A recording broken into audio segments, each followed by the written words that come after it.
আসসালামু আলাইকুম। আলহামদুলিল্লাহ আলহামদুলিল্লাহ আলহামদুলিল্লাহ। দোয়া দোয়া ভাই, দোয়া করি একটু। আপনারাও দোয়া করেন আর ভিডিও শেয়ার করবেন। যত বেশি শেয়ার করবেন তত বেশি মানুষের সামনে যাবে।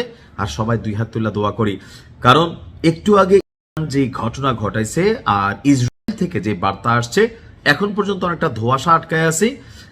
নিহু কি আসলে মরে গেছে কিনা আল্লাহ ভালো জানে। তো আমাদের ইরানের সর্বোচ্চ নেতা যখন আমরা সেম ঘটনাটা বললাম, আমিও নিউজটা করছিলাম যে না, তিনি নিরাপদে আছেন, ইরান স্বীকারোক্তি দেয় নাই। এখন ইসরায়েল সেম স্টাইলে স্বীকারোক্তি দিচ্ছে না, হইতে পারে বাইচা আছে, আবার শেষও হয়ে যেতে পারে।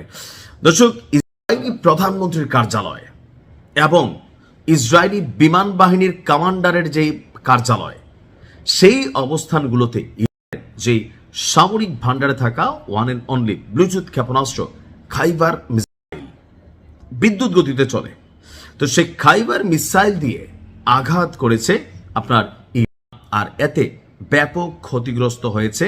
তথ্য সামনে এসেছে। অবস্থান নিহুর এখন পর্যন্ত স্পষ্ট না। নিহু কি এই অভিযানের সময় তার কার্যালয়ে ছিল, তার বাসভবনে ছিল? তথ্যসূত্র বলছে ছিল। যদি থেকে থাকে তাহলে এই মুহূর্তে হয়তোবা ওই পারের পথে, আর যদি না, গোয়েন্দা সংস্থাগুলোর তথ্য থাকে বা সামহাও বুঝতে পারে যে ইরানের হাতে যে মেশিনারি আছে এটা চাইলে যে কোনো জায়গায় ইসরায়েলের নিয়ে খেলতে পারে, তো সেই ক্ষেত্রে হয়তো ভিন্নতা থাকতেও পারে। তবে আমরা দোয়া করি যেন ঘটনা সত্যি হয়।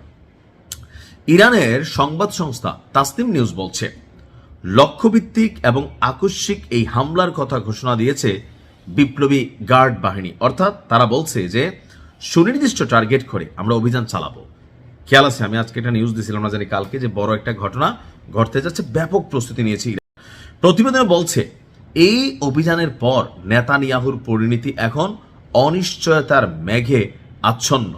আর এই ঘটনার পর ইসরায়েলের পক্ষ থেকে এখন পর্যন্ত আনুষ্ঠানিকভাবে কোনো রকম মন্তব্য করা হয়নি।